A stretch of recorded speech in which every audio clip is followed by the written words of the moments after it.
dapat gawin para hindi magkaroon ng mga ganitong klaseng health problem na yan, malnutrition habang nagkakaedad saka sa pagtanda. Tsaka iiwas sila dun nga to not make them prone to illnesses. Exactly. Oo. May mga part na as a doctor, we check on yung cost, number one. Also, we could modify yung dami ng pagkain. Kunwari, kung compute natin sa kanya na kailangan niya po ng 1,500 calories a day, pwede pong gawin na hindi lang siya ibigay ng breakfast, lunch, and dinner. Pwede pong hati-hatiin.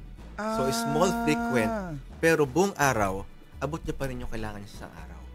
Pangatlo, we could add oral nutritional supplements. So, itong mga oral nutritional supplements to, they are sinasabi lang milk to, pero hindi siya milk kasi considered po ito as medical food.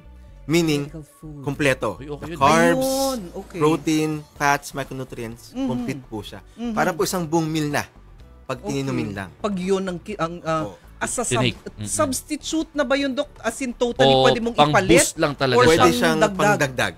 Depende din sa kaso. So, huwag kayong mag-rely lang doon. No? Yes. Ideally.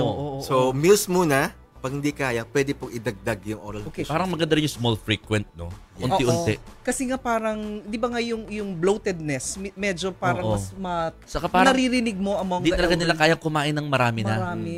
Parang either baka masuka or maduwal.